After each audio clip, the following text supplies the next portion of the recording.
Всего каких-то 57 лет назад здесь, на границе трех районов – Сармановского, Альметьевского и Азнакаевского – было чистое поле. Поле было домом для сусликов и полевок и местом охоты для соколов и ястребов. Земли Сармановского района – это шкатулка с секретом. Здесь с незапамятных времен добывали медь. Примерно в 17-18 веках тут появился рудник Бакыр-Базы.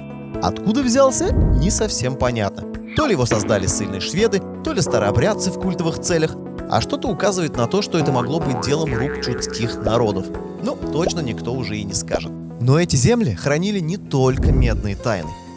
После открытия нефтяного ромашкинского месторождения геологи-разведчики и ученые тщательно изучали подземные недра и не случайно назвали это месторождение гигантским.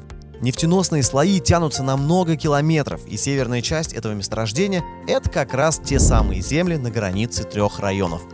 Принято решение их разрабатывать. Будем бурить.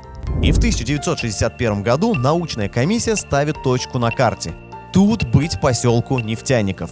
Сказано, сделано. Уже через 3 года, в 1964 году, в чистом поле стояли 5 четырехэтажных дома.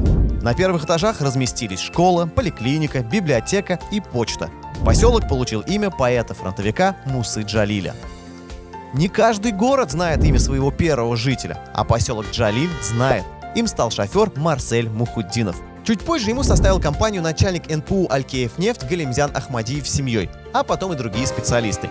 Они были молоды, романтика манила и из обжитых мест ехали строить будущее, светлое и счастливое. Работа была тяжелая, быт не налажен, но комсомольцев тех лет это не пугало. Уют создавали своими руками, сажали деревья и кусты, строили и бурили, бурили и строили. Появились новые дома и дороги, больница и санаторий, и автовокзал, и школы. Это было время комсомольских строек. По всей стране рабочие поселки строились на угольных и нефтяных разработках. Но многие со временем превратились в города-призраки. Разработки закрыли, а люди уехали. Но не Джалиль. Сегодня здесь живет более 13 тысяч человек. И нет семьи, где нет нефтяника. НГДУ «Джалиль-нефть» обслуживает более 7 тысяч скважин и добыто почти 600 миллионов тонн черного золота. Это примерно 20 миллионов вагонов. И если из всех этих вагонов собрать поезд, то он растянется на 390 тысяч километров. Это как 10 раз вокруг экватора.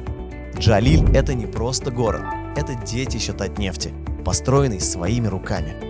Из точки на карте он стал комфортным местом для жизни.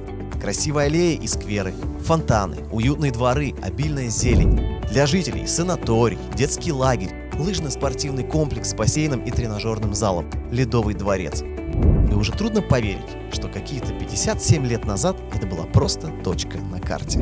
Джалиль. Мы вместе. Без берега.